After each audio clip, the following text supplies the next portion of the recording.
Thank you, Mr. Chairman, and thank all of you for being here. I can only imagine the feelings that you have, and please know that you are in our prayers, and we appreciate your courage for being here. Thank you.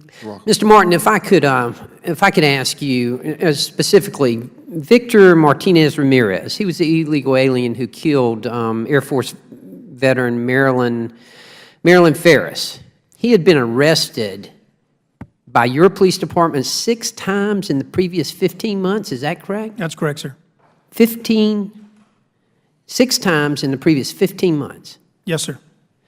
And it's my understanding he had been released by the Santa Barbara County Jail only 96 hours prior to doing this? Yes, sir. Had ICE issued a detainer for this guy?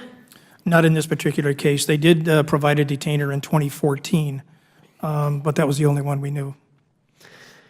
Is your city, Mr. Martin, is your city or Santa Barbara County a sanctuary jurisdiction? No, sir. The city of Santa Maria is not a sanctuary city, never has been. In fact, I have letters from our city manager, which was authored by our city council, stating specifically they have never voted for at any time in the past or in the present to be a sanctuary city. Have you ever contacted ICE previously about to request a detainer on someone or on a suspected illegal alien? Have you ever had that experience?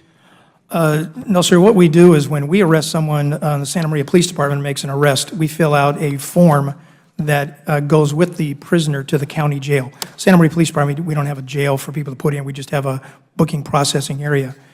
And in this form, we do check the officer, does the officer request an immigration review? And in this particular case for Victor Martinez, we checked yes. So then it would be in the hands of the Sheriff's Department and ICE for them to go down and make the review. Okay. And you're not sure what happened after that in that particular case? No, sir. Okay.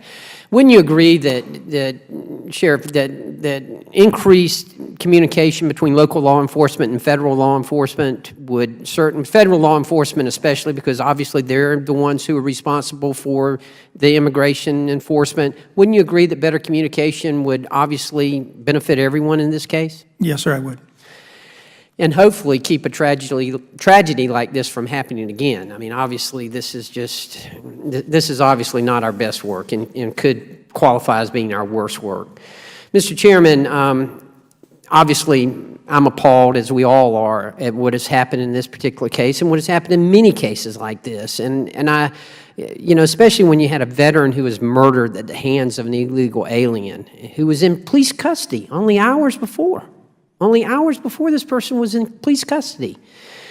So I want to bring to your attention, Mr. Chairman, other members of the committee, a bill that I have. It's H.R. 4007, the Alerted Act, and it helps to increase communication at all levels of law enforcement, and it ensures that DHS and that ICE are responsive to those inquiries, just like Mr. Martin just indicated, and that is that they will work to make sure that these illegal aliens are indeed checked on and that our immigration laws are enforced. Again, it's H.R. 4007. That's a bill that I'm sponsoring. It's called the Alerted Act. Hopefully, it will improve communication between local law enforcement and between the federal government.